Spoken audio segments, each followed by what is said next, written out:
PI3 kinase inhibitors are, well, the PI3 kinase pathway we've known is a very important pathway in survival in different types of cancers, solid tumors and different types of blood cancers.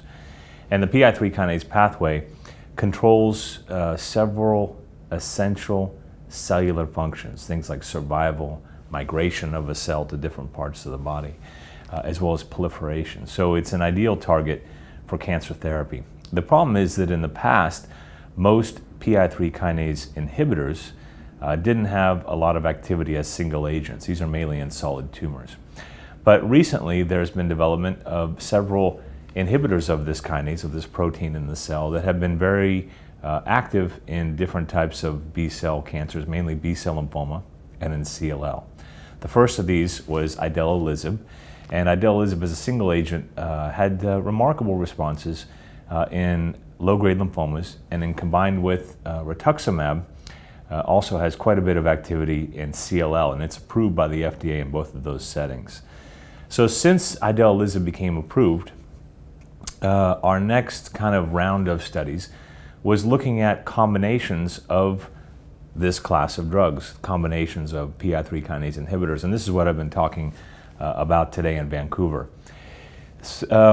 Unfortunately, several of the early studies where we tried to combine these PI3 kinase inhibitors, Idelalisib, with things like SYK inhibitors, which is another kinase that's in the same pathway, or drugs like lenalidomide, were met with quite a bit of toxicity.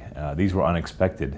Some of the side effects included pneumonitis, colitis, increased infections, and what we now think is that probably there is some dysfunction or immune dysregulation that occurs when you combine drugs like Idelalisib with other drugs such as lenalidomide or SYK inhibitors. And what happens is, these two drugs together essentially led to kind of uncontrolled immune response to different types of triggers in the body.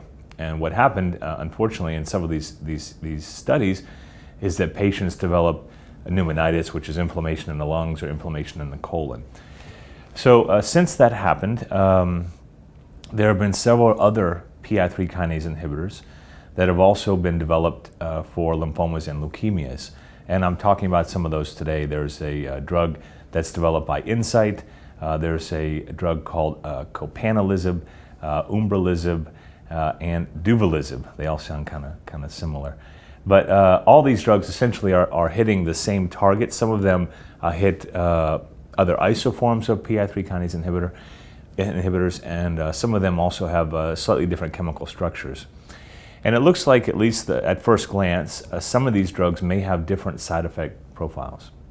Why that's important is if they don't cause the same immune side effects or the same immune dysregulation that we may have that we were encountering with Idelalisib, maybe these new drugs can be used in next generation studies, combination studies.